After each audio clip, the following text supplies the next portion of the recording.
நிறுவனத்தின் சார்பில் நடைபெறுகின்ற தமிழ் மொழி இலக்கியமும் உலக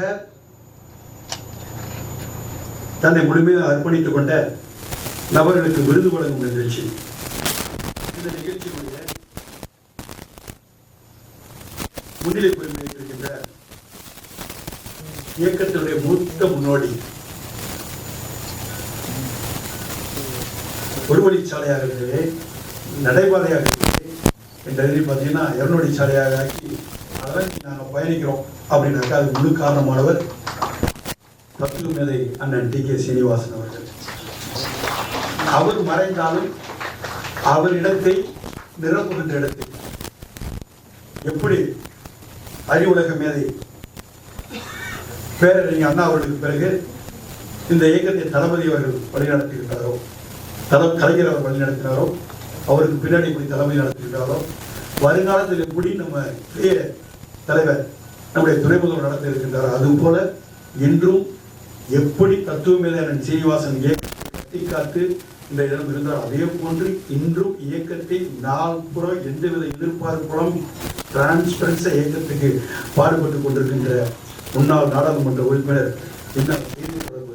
தலைவர் எங்களுக்கெல்லாம் ஒரு கலைஞரை விளக்கமாக இன்று வரை இருந்து கொண்டு ஆலோசனையிலும் அறிவுரையிலும் தவறு செய்கின்றது தட்டி கேட்கவும், அதே நேரத்தில் நாங்கள் சரியாக செய்தால் அதை பாராட்டுகின்ற எங்களுக்கு மிகப்பெரிய ஒரு கலைஞரை விளக்கமாக விளங்குகின்ற எங்கள் அண்ணன் டி.கே. செல்வம் அவர்கள். அதே போன்ற நிகழ்ச்சியை சிறப்பட ஏற்பாடு செய்திருக்கின்ற நம்முடைய அருமை நண்பர் முனைவர் சங்கர் கலியன் அவர்களே, முனைவர் ஜான்சிராணி அவர்களே, இந்த நிகழ்ச்சியில் பங்கெடுத்துக் கொண்டு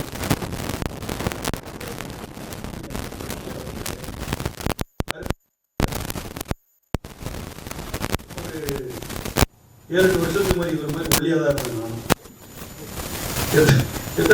சேர்ந்த அருமை நண்பர் கிருஷ்ணராஜ் ராமசாமி அவர்களே, நான் அன்னைக்கு தெரியும் 160 கிலோ இருந்தேன், இன்னைக்கு வெறும் 95 கிலோ தான்.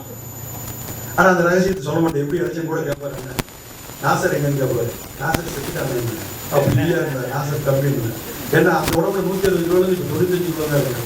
அதே மாதிரி என்ன போல கல்லங்க விடலாம் இருக்கின்ற அருமை நண்பர் கிருஷ்ணராஜ் அவர்களே, அருமை தென்கொரியாவை சேர்ந்த சகாய தர்ஷீஸ் அவர்களே, ஜப்பானை சேர்ந்த அருமை நண்பர் கமலக்கண்ணன் அவர்களே, டென்மார்க்கை சேர்ந்த ஹேமா ராமச்சந்திரன் அவர்களே, நம்முடைய ஜெர்மனியை சேர்ந்த சந்திரா கௌரி சிவபாலன் அவர்களே, நம்முடைய கத்தாரை சேர்ந்த அருமை நண்பர் விஜய் ஆனந்த் அவர்களே, கென்யாவை சேர்ந்த குமாராஜ் இளங்கோவன் அவர்களே, பத்மஸ்ரீயா பாப்புராயர் பிரான்ஸை சேர்ந்தவர்களே, அமெரிக்கா நாட்டை சேர்ந்த கவிஞர் மேனகா ரமேஷ் அவர்களே, இந்த நிகழ்ச்சியில் பங்கெடுத்துக் கொண்டுள்ள லண்டன் மாநகரத்தை சேர்ந்த திருமதி உமா தேவி அசோக்குமார் அவர்களே, கென்யாவை சேர்ந்த அருமை நண்பர் ராஜ்ய இளங்கோவன் அவர்களே, மற்றும் இந்த நிகழ்ச்சியில்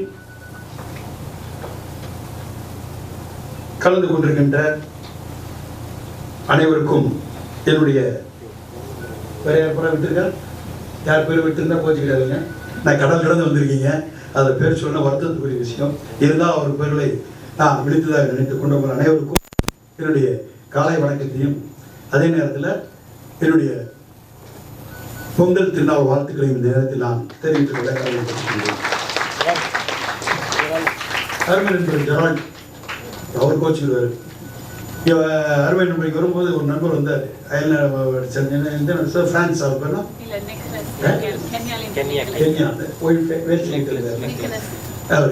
பேர் நெக்லஸ். அவரு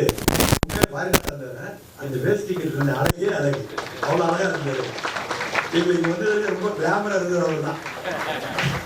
அந்த வேட்டி கட்டின அழகு, அந்த வேட்டி கட்டினால தனி அழகு தான். அது எதுதான் இருந்தாலும் அந்த அழகோடு இருந்தார். மனமார்ந்த வாழ்த்துக்களை நேரத்தில் நான் தெரிவித்துக் கொள்ள கடைபெற்றிருக்கீங்க. இந்த நிகழ்ச்சி வர வேண்டும் என்று அருமை நண்பர் சங்கர் கலியன் அவர்களும் சகோதரியார் ஜான்சி அவர்களும் ஏறக்குறைய 2 பேருக்கும் கடும் பாடுபட்டு இந்த நிகழ்ச்சி வந்தவங்களுக்கு நம்ம ஆலோசனை செய்திருக்கிறாங்க.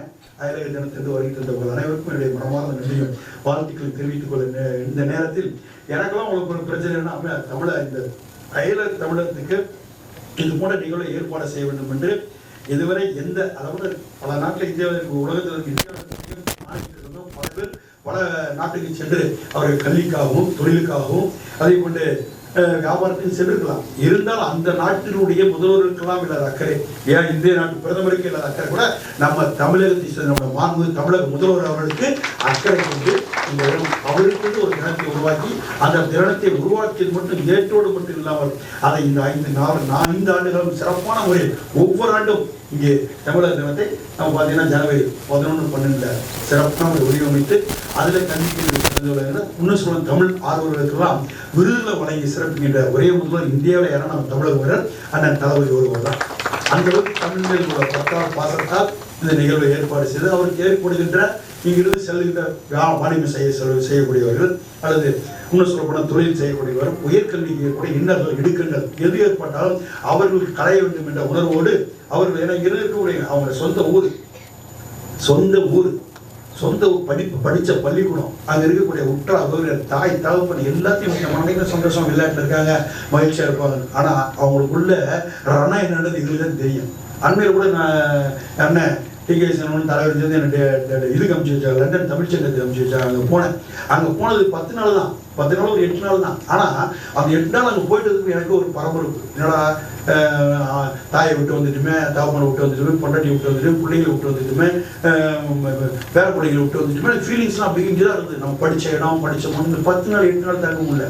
ஆனால் முழுக்க அங்கேயே போய் நீங்கள் இருக்கீங்கன்னா ஒரு பெரிய விஷயம், எவ்வளோ பெரிய தியாகம் அது. அங்கே இருந்து அந்த நாட்டுக்கு விசுவாசமாகவும் அதே நேரத்தில் தாய் நாட்டுக்கு பெருமை சேர்க்கின்ற அளவுக்கும் அங்கே இருந்திருக்கும். உதாரணத்துக்கு சொல்லணும்னாக்கா லீ குவேன் என்று சொல்லக்கூடிய நம்ம பிரதமர்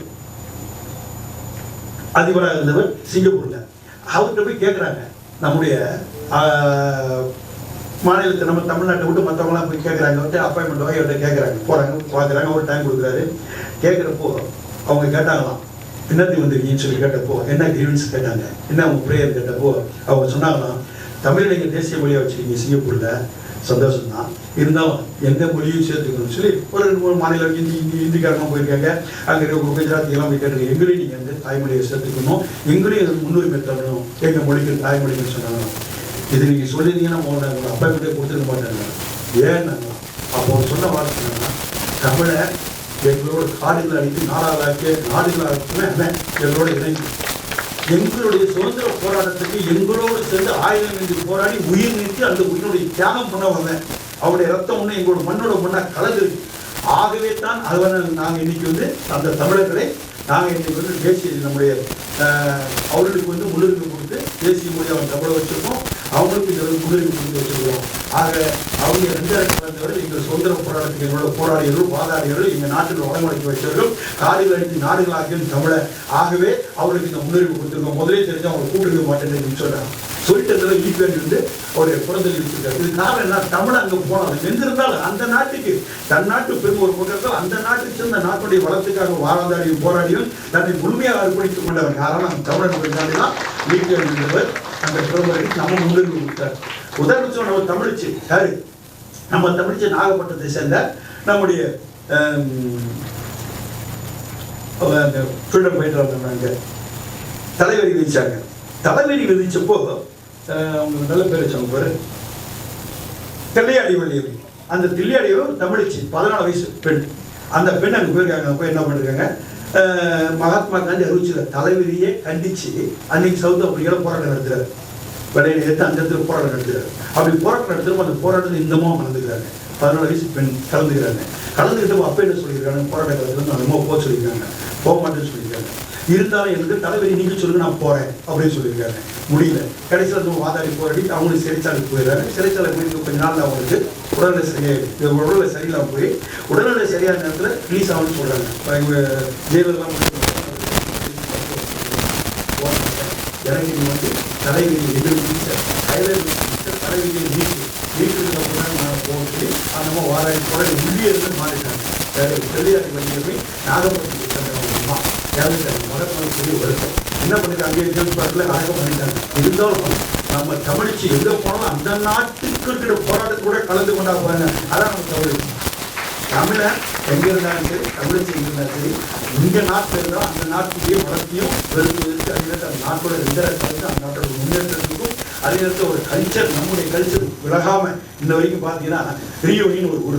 அந்த ரியூனியனில் ஒரு ஊரில் நம்ம இந்த பக்கம் ஆண்டவெல்லாம் பிரெஞ்சுக்கார, இவர் பிரிட்டிஷ்காரன். பாண்டிச்சேரியன், கோவா டைப் ராமநாதன் யாருன்னாக்கா நம்முடைய பிரெஞ்சு. அந்த பிரெஞ்சுக்காரர் என்ன பண்ணுறேன்னா கரும்பு விளைக்கணும்னு ஆசைப்படுறான். அந்த கரும்பு விளைவிக்கணும்னு ஆசைப்படுறப்போ அப்போ உலகத்தில் பல நாடு ஆண்டுகிட்டு இருக்கான். இருந்தாலும் எந்த நாட்டு நம்முடைய தற்போது நிலைக்கு ஏற்ற மாதிரி பார்க்குறோம். அப்போது அந்த தட்பவெப்ப நிலை வேணும். நம்ம தமிழ்நாட்டுக்கு இருக்கிற தட்பவெப்ப நிலை அவனுக்கு வேணும் ஒன்று. அடுத்தபடி அந்த மண் வளம் வேணும், நீர் வளம் வேணும். இந்த மூணு உள்ள நாடுறா இதான்னு சொல்லி பார்க்குறப்போ ஆப்பிரிக்கா கண்டத்துக்கு கீழே இருக்கக்கூடிய ஒரு சின்ன நாடு, அது பேர் ரீயூனியன். அந்த ரீயூனியனை செலக்ட் பண்ணலாம். செலக்ட் பண்ணி இங்கே நம்ம கரும்பு வைக்கலாம், பயிரிடலாம். நம்மளும் பயிரிடுவோம். தமிழ்நாட்டில் இந்தியாவில் பயிரிடாம நம்மளும் பயிரிடுவோம் சொல்லி வைக்கலாம். அப்போது அவன் பயிரிடுறதுக்கு பயிருக்கு ரெடி ஆகிட்டான், பயிர் வைக்கிறது தயார். ஆனால் பயிர் வைக்க தேர்தான் அது பதிய வைக்கிறது தெரியல. அவனுக்கு பதிய வைக்க தெரியலன்றப்போ என்ன பண்ணான்னா நம்ம தமிழை கூப்பிடுறோம். பாண்டிச்சேரியில் இருக்கிறவன, தஞ்சாவூரில் இருக்கிறவன, திருவாரூரில் இருக்கிறவன, இவங்களெல்லாம் செலக்ட் பண்ணி எல்லாத்தையும் என்ன பண்ணுறான், கப்பலில் கூட்டு போகணும் ஆசை காட்டுறான். நம்மளுக்கு என்ன பண்ண கப்பல் ஒன்று கொண்டு போய் நீங்கள் பதிவு வச்சுட்டு வந்துக்கிறாங்க. கூட்டு போன்னு சொல்லிட்டு நம்மளெல்லாம் கொண்டு போயிட்டாங்க. ரியூனியனில் கொண்டு விட்டான். ரியூனியனில் கொண்டு போகணும், ஃபேமிலியை ஏற்றிட்டு போய் எல்லாத்தையும் பதிவு வைக்க விட்டான். நம்மளுக்கு பயிர் வச்சாங்க, பயிர் வச்சு போகிறப்போ வழி அனுப்ப மாட்டேன்ட்டான். திருப்பி அனுப்ப மாட்டேன், அங்கேயே வச்சுக்கிட்டான். பாவம் அங்கேயே இருந்த குடும்பங்கள் பார்த்தீங்கன்னா இன்னைக்கு அவன் நிலைப்பாடு என்னன்னாக்கா 2,10,000 பேர் இருக்கான் நம்ம தமிழக ரியூனியன். ஆனால் 2,10,000 பேர் இருந்தாலும் நம்முடைய தமிழ் கல்ச்சர் பிரகாரம் அவன் வீட்டை பார்த்தீங்கன்னா புடவை வேஷ்டிதான், அதே மாதிரி வேட்டி சட்டை தான். இப்போ வந்தார் நம்முடைய அருமை நண்பர், அவரை போல வேட்டி சட்டை தான் வீட்டுக்கு தான் வந்தாக்கா. அதே மாதிரி வெளியே போனால் அந்த நாட்டினுடைய விதிப்படி அவனுடைய கல்ச்சர் பிரகாரம் அவங்க ட்ரெஸ் போட்டுக்கிட்டு அவன் மொழி பேசுகிறான். அவன் பேசுறது ஃப்ரெஞ்சு தான். ஃப்ரெஞ்சு இங்கிலீஷ் அவனுக்கு தெரியுது, தமிழ் தெரியல. ஆனால் அந்த அளவுக்கு பார்த்தீங்கன்னா 2,10,000 பேர் இருக்கான். இருந்தாலும் அவன் அங்கே போய் இருந்தால் கூட நம்ம தமிழ் கல்ச்சர் விடலை. எப்படின்னாக்கா நம்ம கொண்டாடுற அந்த காலத்தில் பார்த்தீங்கன்னா இங்கே தீபாவளி இல்லை, இப்போதான் தீபாவளிக்கு வந்துருக்காங்க. அந்த காலத்தில் தீபாவளி இல்லாத காரணத்தில் அந்த டைம் பொங்கல் திருவிழா கொண்டாடி இருக்கான், ஆடி பெருக்கு கொண்டாடி இருக்கான், ஆடி திருவிழா கொண்டாடி இருக்கான். அந்த என்னென்ன தமிழ் கல்ச்சர் பண்டிகைகளோ அதெல்லாம் அவன் சிறப்பாக இன்னவரையும் கொண்டாடிட்டு வரான். அதே மாதிரி பார்த்தீங்கன்னா அங்கே இருக்கக்கூடிய அகல்விளக்கு, நம்ம எப்படி இங்கே அகல்விளக்கு வைக்கிறோம் அது போல் அங்கே அகல்விளக்கு வைக்கிறது. நம்முடைய தமிழுடைய பண்டிகை நம்ம தமிழ்நாட்டில் மறந்ததை கூட நீங்கள் ரியூனியனில் ஞாபகம் வச்சிருக்கோன்னா அந்த அளவுக்கு தான் இங்கிருந்து சென்றாலும் தமிழை மறக்கவில்லை, தமிழ் கலாச்சாரத்தை மறக்கவில்லை, அப்படியே நீ வாழ்ந்து கொண்டிருக்கான்.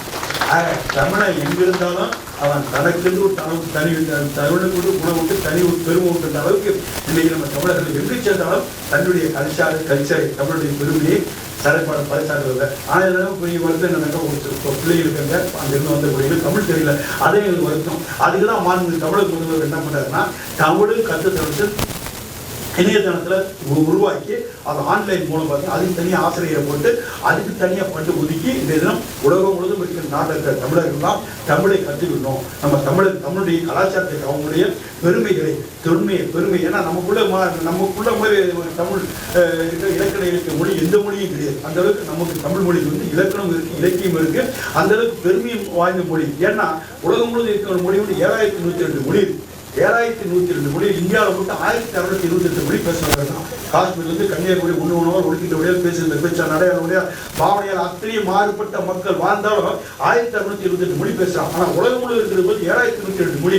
இந்த 7,102 மொழியில் ஜீசஸ் என்ன பண்ணான்னா தன்னுடைய மொழியை பரப்ப நம்முடைய மதத்தை பரப்ப வேண்டும் சொல்லி சீடர்கள் அழைக்கிறான். சீடர்கள் அழைச்சி உட்கார வைக்கிறார். ஒளிவுமலை என்று சொல்லக்கூடிய இஸ்ரேலில் இருக்கக்கூடிய ஒளிவுமலை, அந்த ஒளிவுமலை புகைக்குள்ள வந்து 12 சீடர்களை வச்சு பேசுகிறார். 12 சீடர்களை வச்சு பேசுகிறப்போ என்ன நம்ம எந்தெந்த மொழியை தேர்ந்தெடுக்கலாம், 7,102 மொழி உலகம் முழுவதும் இருக்குது, இந்த மொழியை தேர்ந்தெடுக்கலான்றப்போ 35 மொழியை தேர்ந்தெடுக்கிறாங்க. 35 மொழியை தேர்ந்தெடுக்கிறப்போ அந்த 35 மொழியும் இலக்கணம், இலக்கியம், தொன்மையும் பழமை வாய்ந்த மொழியாக இருக்குன்னு சொல்லி 35 மொழி 7,102 மொழியில் வெறும் 35 மொழி தேர்ந்தெடுக்கிறாங்க. இந்த 35 மொழியில நம்ம தமிழ் மொழி 9வது தொழில்மொழியா அன்னைக்கே கிறிஸ்து தேர்ந்தெடுக்கிறாங்க.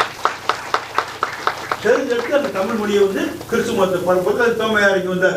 எங்கே வந்தாலும் நம்ம முதல் மலபாரில் இறங்கி மலபார் வந்து இங்கே வந்து நம்ம சென்ட் தாமஸ் மண்டபம் இங்கிருந்து தான் மதத்தை பரப்புறாரு. அப்போ அந்த அளவுக்கு பார்த்தீங்கன்னா அன்றைய தினமே பார்த்தீங்கன்னா தமிழுக்கு பெருமை சேர்த்தவர் யாருன்னாக்கா நம்முடைய கிறிஸ்துவே இயேசு கிறிஸ்துவே வந்து நம்ம மொழிக்கு முன்னுரிமை கொடுத்து. மகாத்மா காந்தி அவர் குஜராத்தி, குஜராத் மாநிலத்தை சேர்ந்தவர் யார் மகாத்மாக தேசப்பிதா. அப்படியேப்பட்ட தேசப்பிதா ஒரு முறை கேட்கிறான் பத்திரிகையாளர் சொல்லுது, அடுத்த முறை பிறந்தா நீங்க யாரா பிறக்கணும், எப்படி பிறக்கணும்னு சொல்லி, என்னவா விரும்புறீங்க, எந்த மொழியை விரும்புறீங்கன்னு சொல்றப்போ மகாத்மா சொன்ன கருத்து என்ன தெரியல, நான் அடுத்த முறை ஒரு பிரிவில் இருந்தா நான் தமிழனாக பிறக்கிறேன். நீங்க குஜராத்தி, நீங்க நீங்க வேற இந்தியாவில் இருக்கக்கூடிய இத்தனை மொழி இருக்கு, ஏதாவது ஒரு மொழி சொல்ல வேண்டியது, தமிழ் தேர்ந்தெடுத்தீங்க. அப்போ வந்து அவர் சொன்னாராம், என்னுடைய நண்பர் வந்து இங்கிலாந்துல இருக்காரு, எனக்கு மாசத்துக்கு ஒரு மாசத்துக்கு 2 கடிதம் 3 கடிதம் எழுதுவேன். கடிதங்கள் எழுதுகின்ற போது அந்த கடிதத்துல ஒவ்வொரு கடிதத்துல வந்து 2 வரி, முதல்ல ஒரு 2 வரி எழுதி 2 வரி எழுதிட்டு அதுக்கு ஒரு லெட்டர் எழுதுவார். அது ஆங்கிலத்தில் இருக்குது 2 வரி. அந்த 2 வரி என்னடா 2 வரி என்னடா இவருக்கு தெரியல. அப்ப என்ன பண்ணுறது, மகாத்மா படிச்சுட்டு ஒவ்வொரு 2 வரி எழுதுற உலகத்தில் இருக்கிறது ஒட்டுமொத்த ஜூஸ் பண்ணி அந்த லெட்டர் வருது. அவர் கடிதத்துக்கு மேட்டர் எழுதுறாரு பின்னாடி, இருந்தாலும் அந்த 2 வரியில் என்ன எழுதுறாரு தெரியல, என்ன பண்ணுறாரு, இவர் கடிதம் எழுதுறாரு. நீங்க ஒவ்வொரு வரி எழுதுறப்போ 2 வரியில ஒரு செயல் எழுதுறீங்கள, அது யாரு எந்த பாயிண்ட் எழுதுனது. அப்போ சொன்னார் எழுதுறது கடிதம் இருக்காரு யாருன்னா, அவரு உங்க நாட்டை சேர்ந்தவர் தான். உங்க நாட்டை இந்தியாவை சேர்ந்தவர். இந்தியாவில் எந்த இடத்தை சேர்ந்தவர்னா தமிழ்நாட்டை எங்க சேர்ந்தவர் மயிலாப்பூர். அவர் பேர் என்ன, திருவள்ளுவர் தான். திருக்குறளா எழுதுது. ஒவ்வொரு கடிதம் எழுத போது 2 வரியில திருக்குறள் எழுதி அதுக்கப்புறம் தான் மேட்டர் எழுதுவார் அவரு.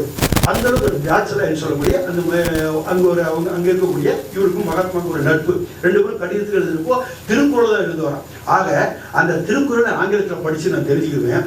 இருந்தாலும் நான் அடுத்த முறை பிரிவின் முன் இருந்தால் தமிழ்நாடு பிறந்து அதை டிரான்ஸ்லேஷன் இல்லாத அந்த பூத கண்ணாடியை வச்சு நான் டிரான்ஸ்லேஷன் பூத கண்ணாடி இல்லாம தமிழ்ல நானா படிக்கணும், அதுக்காண்டி நான் தமிழ்நாடு பிறக்கிறேன். திருக்குறளை படிப்பதுக்காக நான் தமிழ்நாடு பிறக்க சொன்னவர் தான் மகாத்மா.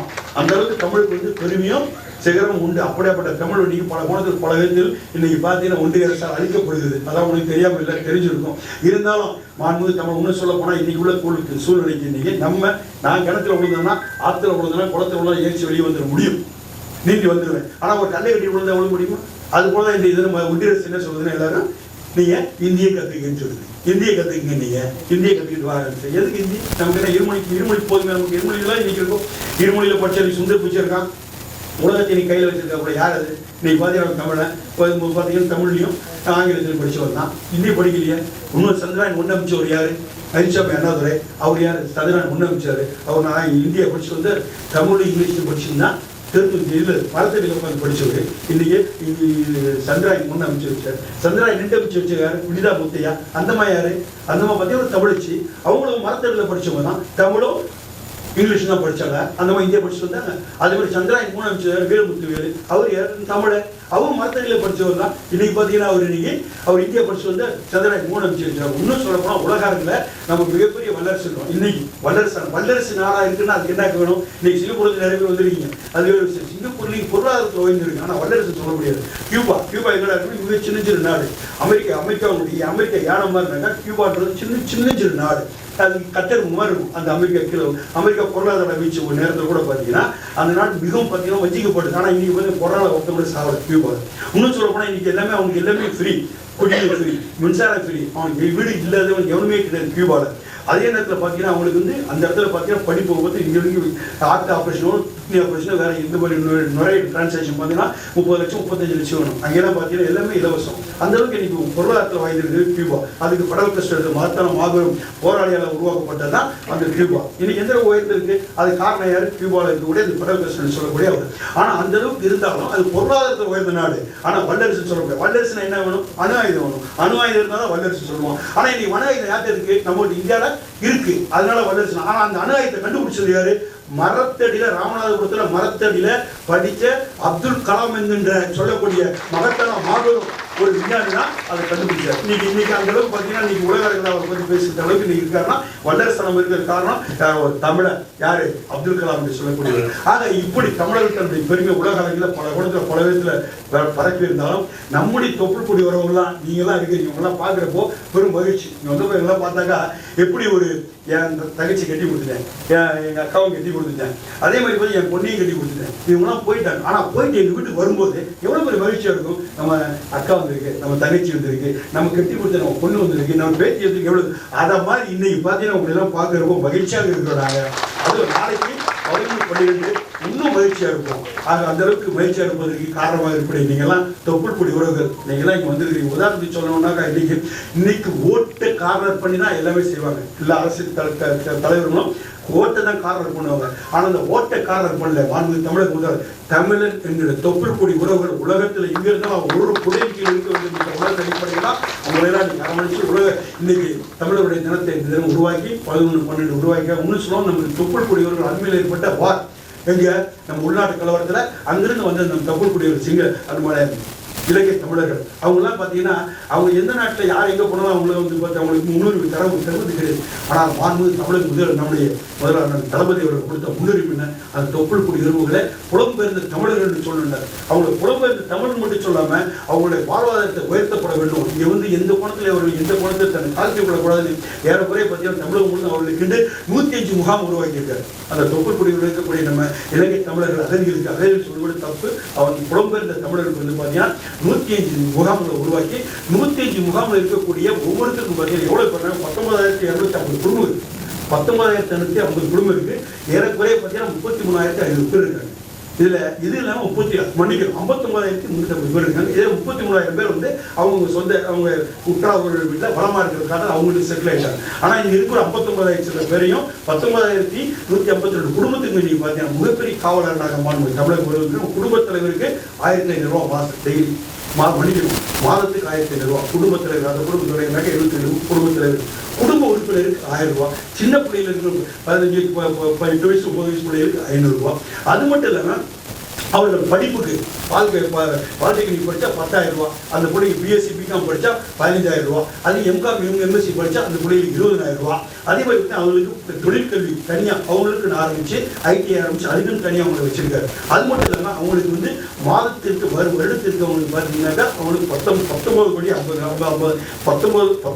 50 லட்சத்தில் பார்த்தீங்கன்னா அவங்களுக்கு உடுப்பு எல்லாருக்கும் பார்த்தீங்கன்னா அவங்களுக்கு தேவையான குடும்பத்தில் எத்தனை பேருக்கும் அத்தனை பேருக்கு உடுப்பு நம்ம அரசே வாங்கிக்கிறது. மாநில தமிழக உத்தரவு போட்டு அவங்களுக்கு வாங்கி தராது. அதே மாதிரி அவங்க பயன்படுத்தக்கூடிய கேஸ் இலவசம். அவங்களுக்கு தேவையான பாத்திரங்கள் 8 விதமான 5 பாத்திரங்கள் பார்த்தீங்கன்னா வருடம் அவங்களுக்கு அது கூட 5 கோடி ரூபாய் அவங்களுக்கு இலவசம். அதே மாதிரி மேல் படிப்புக்கு ஒட்டுமொத்தமாக கொடுப்பாங்க. லேப்டாப்லேருந்து சைக்கிள்லேருந்து இந்த பிள்ளைகளுக்கு அனைத்து பார்த்தீங்கன்னா படிப்பாங்க. இன்னும் 821 குழுக்கள் இருக்க பெண்கள் மகளிர் உதவிக்குழு சுய உதவிக்குழு. அந்த சுய உதவிக்குழு சொந்த காலில் நிற்கின்றதுக்காண்டி அவங்களுக்கு மட்டும் பார்த்தீங்கன்னா ஏறக்குரிய 800 கோடி ரூபாய் ஒதுக்கி தந்து அவருடைய வளத்தை உருவாக்க வேண்டும் என்று மாண்பு தமிழக முதல்வர் அதையே சேர்ந்திருக்கிறாங்க. ஏறக்குறைய 10,000 பேர் 10,000 வீடு மட்டும் பார்த்தீங்கன்னா எல்லாருக்கும் கட்டி கொடுத்து ஒவ்வொருத்தர் தனித்தனியாக இண்டிவிஜுவல் ஹவுஸ் ஒவ்வொருத்தருக்கும் பார்த்தீங்கன்னா வீட்டு பாத்ரூமோட ரெஸ்ட் ரூமோட அவங்களுக்கு தனியாக கொடுத்துருக்காரு. ஒவ்வொருத்தரும் வீடு கட்டி கொடுத்துருக்காரு. எல்லாத்துக்கும் 103 முகாமில் எல்லா 105 முகாம்லையும் பார்த்தீங்கன்னா எல்லாரும் தனித்தனியாக வீடு. எம்ஜிஆர் காலத்தில் வந்து அவங்க எல்லாம் பாவம் அங்கே இருந்து உள்நாட்டு கலவரத்தில் வந்தாங்க. தகத்தை அடிச்சு வச்சிருந்தாங்க. இந்த குடும்பம் இந்த இடத்துல இந்த சரௌண்டிங்கில் பார்த்தீங்கன்னா 6 குடும்பம் இருக்கும். ஆனால் அப்படியேப்பட்ட இடத்துல நீங்கள் பார்த்தீங்கன்னா ஏறக்குறைய இவ்வளோ பெரிய ஹாலில் 2 வீடு தான். 2 வீட்டை விற்று அவங்களுக்கு ரெஸ்ட் ரூமோட சேர்ந்து பெரிய வீடு கட்டி விட்டு அவங்களை அழகு பார்த்துட்டு இருக்கிற மகத்தான முதல்வர் நம் தமிழக முதல்வர் அந்த தளபதி என்பதை யாரும் மறந்து. அப்படிப்பட்ட தமிழர்களுக்கு அவங்களுக்கு ஓட்டு கிடையாது. என்ன நான் கல்லன் போன தமிழ்ச்சங்கத்தில் இருக்கும் கூட எனக்கு கதை வந்தாங்க எங்கிட்ட. அவங்க சொன்னாங்க இப்போ முருகனுக்கு கடையில் நம்ம விரும்பி கூட்டிட்டு சாப்பிட்றாங்க. நம்ம பிறந்த பெயர் தந்தாங்க சாப்பிட உடனே சாப்பிட்டாங்க. நல்ல பணி வெளியே வந்துட்டு இருக்கிறப்போ ஒரு தமிழ்நாட்டில் இருக்க சிறுபான்மை அமைச்சர் அப்படிங்களா எங்களுக்கு நீங்கள் என்ன பண்ணீங்க அப்படி கேட்டார். அவங்க அந்த தமிழ் அந்த இலங்கை தமிழில் ரொம்ப அழகாக பேசுகிறாரு. எங்களுக்கு என்ன செய்யுங்க என்ன செய்யலைங்க. எங்களுக்கு ஓட்டுரிமை இல்லை சரிங்க. எங்களுக்கு பாஸ்போர்ட் இல்லை சரிங்க. அதை என்ன செய்ய வேண்டிய மத்திய அரசு நாங்கள் இல்லைங்க. நாங்கள் இவ்வளோ நாங்கள் செய்திருக்கிறேங்க. நான் சொல்கிறது போய் நான் இவ்வளோதையும் சொன்னேன். என்னென்ன பண்ணுறோம் இலங்கை தமிழர்களுக்கு என்னென்ன பண்ணுறோம் சொன்னோன்னே இவ்வளோ உடனே லேப்டாப் தட்டி பாருங்க கூகுளை தட்டி பாருங்க இதெல்லாம் இருக்கா இல்லைன்னு பாருங்க. அந்த அளவுக்கு வாங்க தமிழக தொப்புள் கூடியவர்கள் அவங்கள்ட்ட ஓட்டுரிமைன்றது இல்லை. இருந்தாலும் நம் உறவுகள் என்ற ஒரே ஒரு காரணத்திற்காக அவருடைய நலனுக்காக அறிந்திலும் பாடுபட்டுக் கொண்டிருக்கின்ற முதல்வர்கள் உங்களை எல்லாம் இன்னைக்கு அழைச்சிருக்காங்க.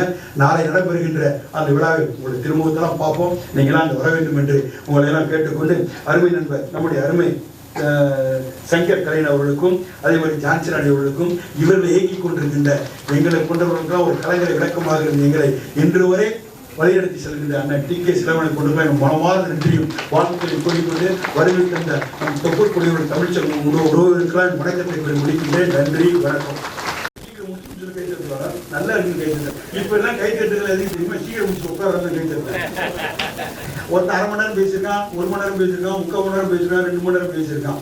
பேசி சும்மா உட்காந்து சும்மா இல்லாமல் நம்ம நரம்பு நம்பரை கேட்டுருக்கேன், நான் பேசுறது எப்படி இருக்கேன் நான் ஒன்று அவர் சொல்லியிருக்காரு அப்படின்னு இல்லையா, நான் பேசுறது எந்த இடத்துல நல்லா இருக்குன்னாரு, இத்தோடு முடித்துக் கொள்கிற நம்பர் அந்த இடத்துல நல்லா இருக்குது. அந்த மாதிரி ஒரு சூழ்நிலை உருவாக்க மாட்டேன். உங்கள் அனைவருக்கும் புத்தாண்டு இனிய நல்வாழ்த்துக்கள். நன்றி. நாம் உலகம் முழுவதும் பரவி இருக்கிறோம். தமிழர்கள் எந்த பணியிலும் சிறந்து விளங்குபவர்கள் என்ற காரணத்தினாலே உலக நாடுகள் எல்லாம் நம்மை வரவேற்று நம்மை பயன்படுத்திக் கொண்டிருக்கிறார்கள். இது தமிழ் மொழி என்பதை தாண்டி, தமிழர்களுடைய தனித்திறன் என்பதை தாண்டி, தமிழர் பண்பாடு என்பதே உலகத்திலே மிகச் சிறந்த பண்பாடு என்பதை நாம் உணர்த்தி இருக்கிறோம். ஒரு உதாரணத்தை மட்டும் சொல்கிறேன். உலகத்திலே 7 நாடுகள் 7 மொழிகள் செம்மொழி என்று அழைப்பார்கள். செம்மொழி என்றால் அதற்குரிய இலக்கணம் என்றால் 2000 ஆண்டுகளுக்கு மேலே தொடர்ச்சியாக நடைமுறையிலே இருக்கிற மொழியைத்தான் செம்மொழி என்று சொல்வார்கள். அப்படி பார்க்கும் பொழுது செம்மொழி இந்த 7 மொழிகள் எது என்றால் லத்தீன், கிரேக்க மொழி, அரபு மொழி, ஹீப்ரு மொழி, வடமொழி, தமிழ் மொழி, சீன மொழி, இவற்றையெல்லாம் நாம் செம்மொழி என்று அழைக்கலாம். இந்த 7 செம்மொழிகளில் 2000 ஆண்டுகளுக்கு முன்னாலே பல இலக்கியங்கள் இருந்திருக்கின்றன. நம்முடைய தமிழ் மொழியிலே சங்க இலக்கியங்கள் முதற் சங்கம், இடைச்சங்கம், கடைச்சங்கம் என்று இலக்கியங்கள் இருந்திருக்கின்றன. இதிலே தமிழனுக்கு உள்ள ஒரு பெருமை என்னவென்றால், இந்த சங்க கால 2000 ஆண்டுகளுக்கு முந்தைய இலக்கியங்களிலே 53 பேர் பெண்பார் புலவர்கள் பாடல்கள் எழுதி இலக்கியத்திலே இடம்பெற்றிருக்கிறது என்றால் அது தமிழ் மொழியிலே மட்டும்தான். வேறு எந்த மொழியிலும் பெண்பார் புலவர்கள் என்றே கிடையாது. 2000 ஆண்டுகளுக்கு முன்னாலே இங்கே ஒரு ஆண் பெண் சமத்துவம் நிரவிய ஒரு சமுதாயம் உலகத்திலே எது என்றால் அது தமிழ் சமுதாயம் மட்டும்தான். ஒரு ஔவையார் கதையாக கூட இருக்கலாம், ஆனால் ஒரு ஔவையார் முருகனிடம் சென்று நீ உன் தந்தையிடம் கோபித்துக் கொண்டது வந்தது தவறு என்று சொல்லக்கூடிய ஒரு இலக்கியம் தமிழிலே மட்டும்தான் இருக்கும். கடவுளிடம் போய் பெண்கள் பேச முடியாது. ஒரு கண்ணகி மன்னனிடம் சென்று நீ செய்தது தவறு, தேராமன்னா செப்போதுடையர் என்று சொல்லி நீ தவறிழந்து விட்டாய், நீதி தவறி விட்டாய் என்று சொல்லி அந்த மன்னன் அதை உணர்ந்து அது நிரூபிக்கப்பட்டு கீழே விழுந்து மடிந்த ஒரு வரலாறு, சிலப்பதிகார வரலாறு தமிழ்நாட்டிலே மட்டும்தான் இருக்கும். தவறாக எண்ணிவிடக் கூடாது. இதே கண்ணகி வடநாட்டிலே இருந்திருந்தால் கோவலனோடு சேர்த்து கண்ணகியையும் எரித்திருப்பார்களே தவிர கண்ணகி வாழ்ந்திருக்க முடியாது. காரணம், இது தமிழர்களுக்கு மட்டும் உள்ள பெருமை. ஆண் பெண் சமத்துவம், எல்லா வகையிலும் பிறப்பால் அனைவரும் சமம், பிறப்புக்கும் எல்லா உயிர்க்கும் என்று சொன்ன ஒரு தத்துவம் தமிழர் தத்துவமாக இருக்கிறது என்றால் இதுதான் தமிழனுக்கு உள்ள மிகப்பெரிய பெருமை. எந்த மொழியிலும் கிடையாது, எந்த நாட்டிலும் கிடையாது. இன்றைக்கு ஆண் பெண் சமத்துவம் எல்லா இடங்களிலும் இருக்கிறது. ஆனால் 2000 ஆண்டுகளுக்கு முன்னாலே இருந்ததா என்றால் அது தமிழ் சமுதாயத்திலே மட்டும்தான் இருந்தது. நானும் தேடி தேடி பார்த்தேன். கிரேக்க இலக்கியங்களாகட்டும், லத்தீன் இலக்கியங்களாகட்டும், அரபு இலக்கியங்களாகட்டும், யாராவது ஒரு பெண்பார் புலவராக இருப்பாரா என்று எண்ணி பார்த்தேன். கிரேக்க மொழியிலே ஒரு ராணி, ஒரு நாட்டின் ராணி ஒரு பாடல் எழுதி அந்த பாடல் மட்டும்தான் இலக்கியத்தில் இடம்பெற்றிருக்கிறது என்றால் தமிழர்கள் அனைவரும் சமம், ஆண் பெண் சமத்துவம், பிறப்பால் அனைவரும் சமம் என்ற அந்த தத்துவத்தின்படி வாழ்ந்த ஒரு சமுதாயம் தமிழ் சமுதாயம். இதுதான் நம்முடைய பெருமை. இதை நாம் தொடர்ந்து முன்னெடுத்து சென்று கொண்டிருக்க வேண்டும். இடையிலே சிந்தனைகளால் நாம் ஏமாந்து விடக்கூடாது. தமிழன் என்றால் இதுதான் பெருமை என்று நாம் கருதி அனைவரும் சமமாக வாழ வேண்டும். இங்கே ஒரு காலத்திலே எல்லாரும் படிக்க முடியுமா என்றால் முடியாது. ஆனால் தமிழிலே 53 பேர் பெண்பால் புலவர்கள் பாடல்கள் எழுதி அது இலக்கியத்திலே ஏற்றுக்கொள்ளப்பட்டு இடம்பெற்றிருக்கிறது என்றால் அந்த காலத்திலே எல்லோரும் படித்தவர்களாக இருந்தார்கள் என்பதற்கான ஒரு அடையாளமாகத்தான் அதை பார்க்கிறேன். சாதி வேற்றுபாடு கிடையாது. இந்த கவிஞர்களின் பெயர்களை பட்டியலை பார்த்தீர்கள் என்றால் எல்லோரும் எல்லா இடத்திலும் இருந்திருப்பார்கள், எல்லா சாதியிலும் பிறந்தவர்களாக இருந்திருப்பார்கள். அவர்கள் தொழில் சாதி என்று அல்ல, அவர்கள் செய்த தொழில் அது அப்படியே மரபாக வந்து விட்டது. எனவே ஒற்றுமையான, அனைவரையும் சமத்துவமாக கருதக்கூடிய, அனைவரின் அறிவாற்றலையும் மதிக்கக்கூடிய மக்கள் வாழ்ந்த ஒரு சமுதாயம் தமிழ் சமுதாயம். நம்முடைய பெருமைகளை இன்றைக்கு உலகெங்கும் கொண்டு செலுத்துகிற உங்களை நான் மனமாற பாராட்ட கடமைப்பட்டிருக்கிறேன். இது இங்கோடு நின்று விடவில்லை. இந்தியாவிலேயே முதலாக கடல் தாண்டி வணிகம் செய்தவர்கள் யார் என்றால் தமிழர்கள் தான். இந்தியாவிலேயே கப்பல் கட்டுமானத்திலே சிறந்தவர்கள் யார் என்றால் அதுவும் தமிழர்கள் தான். சோழ மன்னர்கள் தான் கப்பல் கட்டும் தொழிலே சிறந்தவர்கள். பாண்டிய நல்முத்துக்கள் உலகம் முழுவதும் விற்பனை செய்யப்பட்டன. சோழர்கள் வணிகத்தை உலகம் முழுவதும் எடுத்துச் சென்றார்கள். இன்டர்நேஷனல் பிசினஸ் என்பது, ட்ரேட் என்பது முதலிலே தொடங்கியவர்களே சோழ மன்னர்கள் தான். அதுவும் நம்முடைய பெருமை. இவ்வளவு பெருமைகள், இவ்வளவு சிறந்த இலக்கியங்கள், உலகம் முழுவதும் ஏற்றுக்கொள்ளத்தக்க இலக்கியங்கள். இங்கே முன்னாலே அமைச்சர் பேசும்போது கூட ஒன்றை சொன்னார். காந்தியார் அவர்கள் திருக்குறளை படிப்பதற்காக நான் தமிழ் கற்றுக்கொள்ள வேண்டும் என்று சொன்னார். அந்த அளவிலே நாம் உலகத்திற்கு வழங்கியது, தமிழர்களான நாம் உலகத்திற்கு வழங்கியது மனித வாழ்க்கை எப்படி இருக்க வேண்டும் என்பது. சாதாரணமாக நம்முடைய பாடல்கள், நம்முடைய இலக்கியத்திலே நம்முடைய பெருமை தெரியும்.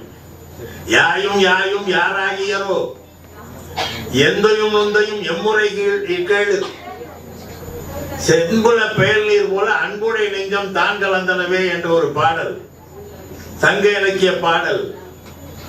நாம் அன்பினால் இணைந்தவர்கள். யார், எந்த ஊர், யார் தந்தை, யார் தாயார், எத்தகைய உறவு ஒன்றும் தெரியாது. ஆனால் மானுடராக பிறந்தவர்கள், வேறுள்ள குழுவை எல்லாம் மானுடம் வென்றதம்மா என்று சொல்லக்கூடிய அளவுக்கு மானுடராக பிறந்தவர்கள் அனைவரும் சமம் என்று சொல்லிக் கொடுத்த ஒரு மொழி என்றால் அது தமிழ் மொழிதான். உலகத்திலேயே அமெரிக்காவிலே கூட நான் சொல்வது உண்டு, அமெரிக்காவிலே ஆட்கள் குறைவு. முதலில் அவர்கள் என்ன செய்தார்கள் என்றால் தென் ஆப்பிரிக்காவுக்கு போய் கருப்பர்களை விலைக்கு வாங்கி பணியிடம், அமெரிக்காவிலும் ஐரோப்பாவிலும் ஆட்களை விலைக்கு வாங்கி பணியிலே அமர்த்தி கொண்டார்கள். ஆனால் இங்கே ஒரு மரபு வந்தது. அந்த மரபு இன்றைக்கு நடைமுறையிலே இல்லை என்றாலும் கூட இவர்கள் மற்ற சாதிக்காரர்களுக்கு வேலை செய்வதற்காக பிறந்தவர்கள் என்ற ஒரு மரபு இருந்தது. நான் கூட கேட்டேன், நானும் அடிமை, அந்த தென்னாப்பிரிக்க கருப்பனும் அடிமை.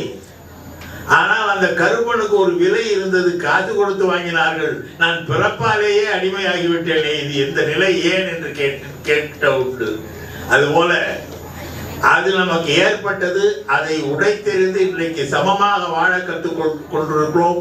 உலகம் முழுவதும் தமிழர்கள் திறமை மிக்கவர்களாக, உலக நாடுகள் எல்லாம் ஏற்றுக்கொள்ளத்தக்க, உலக நாடுகள் எல்லாம் மதிக்கத்தக்க உயர்ந்த அறிவார்ந்த சிந்தனையாளர்களாகவும், அறிவார்ந்த செயல்பாட்டாளர்களாகவும், அறிவார்ந்த கல்வியாளர்களாகவும் விளங்குகிறார்கள் என்றால் இதுதான் தமிழ்நாட்டின் பெருமை. இந்த பெருமையை நாம் தொடர்ந்து பாதுகாப்போம். இந்த வாய்ப்புக்கு நன்றி கூறி உங்கள் அனைவரையும் மீண்டும் மீண்டும் மனமாற வாழ்த்தி விடைபெறுகிறேன். வணக்கம். என் பெயர் எஸ். ஸ்ரீமதி. நான் சேதுபதி அரசு மேல்நிலைப்பள்ளியில் 9ஆம் வகுப்பு படிக்கின்றேன். முதலில் நான் பன்னாட்டு தமிழ் கல்வி ஆராய்ச்சி நிறுவனத்திற்கும் இந்நிறுவனத்தின் உறுப்பினர்களுக்கும் நன்றியை தெரிவித்துக் கொள்கின்றேன். திருக்குறள் எப்படி மனிதர்களின் வாழ்வில் ஒரு வழிகாட்டியாக இருக்கிறதோ அதேபோல் பள்ளி மாணவர்களாகிய எங்கள் வாழ்வில் வழிகாட்டியாக இருந்த எங்களின் ஆசிரியர் மதிப்பிற்குரிய அம்மா அவர்கள், செல்வலட்சுமி அவர்களுக்கு நன்றியை தெரிவித்துக் கொள்கின்றேன். நாங்கள் இப்போ இணையவழி மூலமாக எங்கிட்ட அந்த கட்டுரையை பற்றி பேசினாங்க, நாங்கள் எழுதின கட்டுரையை பற்றி. அப்போ எங்களுக்கு அதிகமாக ஊக்கமளித்தாங்க. நல்லா பேசுகிறீங்க, திறமையாக இருக்கீங்க, இதே போல் பேசணும் அப்படின்னு ஐயா சங்கர் ஐயாவாக இருக்கட்டும், அவங்க மனைவி ஜான்சி ராணி அம்மாவாக இருக்கட்டும், இவங்க எல்லாருமே எங்களுக்கு ஊக்கமளித்தாங்க. அது தவிர எங்கள் டீச்சருங்க கடினமாக முயற்சி எடுத்து தான் எங்களை இந்த நிலைமைக்கு கூப்பிட்டு வந்தாங்க. நாங்கள் ஜஸ்ட் கட்டுரை எழுதணும் அப்படின்னு சொன்னப்போ கட்டுரை மட்டும்தான் எழுதணும். அதுக்கப்புறம் எங்கள் டீச்சருங்க செல்வலட்சுமி டீச்சருங்க தான் எங்களை இந்த நிலைமைக்கு நாங்கள் வந்திருக்கோம் அப்படின்னா அது காரணமே எங்களோட டீச்சருங்க, எங்கள் ஹெட் மாஸ்டர். அப்புறம் நாங்கள் மாணவர்கள் வந்து ஒரு ஒத்துழைப்பு தரோம் அப்படின்னா அது டீச்சருங்க வந்து எங்கிட்ட நீங்கள் ஒத்துழைப்பு தரணும் அப்படின்னு சொன்னப்போ நாங்கள் எல்லோரும் ஒத்துழைப்பு தந்தோம். அப்போ டீச்சருங்க சொன்னாங்க, பல பேர் வந்து ஒவ்வொரு மாற்று கருத்து சொன்னப்பையும் டீச்சருங்க அமைதியாக எல்லார்ட்டுமே இனிமையாக பேசி எங்களை இந்த இடத்துக்கு கூப்பிட்டு வந்தாங்க. அதனால் டீச்சருங்களுக்கும் இந்த பன்னாட்டு தமிழ் கல்வி ஆராய்ச்சி நிறுவனத்துக்கும் நன்றியை தெரிவித்துக் கொள்கிறேன். வணக்கம். என்னுடைய பேர் உமா ராஜி இளங்கோவன். கென்யாலேருந்து வந்திருக்கேன். கென்யாவில் தமிழ் பண்பாட்டு மன்றத்தில் செயலாளராக இருக்கேன். இந்த நிகழ்ச்சிக்கு வந்ததில் எனக்கு ரொம்ப ரொம்ப சந்தோஷம், மகிழ்ச்சி. இந்த பசங்களை பார்த்ததில் தான் ரொம்ப எக்ஸைட்டடாக இருக்குது, இன்ஸ்பயர்டாகவும் இருக்கேன். இவங்க என்னெல்லாம் சாதிக்க போகிறாங்கன்னு பார்க்க ஆர்வமாக இருக்குது. இத்தனை நாட்டிலேருந்தும் வந்து இவங்க பெரியவங்களையும் மீட் பண்ணதில் ஒரு ஆனராக இருக்குது அண்ட் சந்தோஷமாகவும் இருக்குது. இந்த மாதிரி நிகழ்ச்சிகள் தொடர்ந்து பண்ணிகிட்டே இருக்கணும்னு தாழ்மையாக. My name is Nicholas Selby. Vanakkam. I am here as a visitor with Umaraji Elangovan. It was an honor to be here today to listen to the inspiring speeches and see the amazing outfits. Nandri.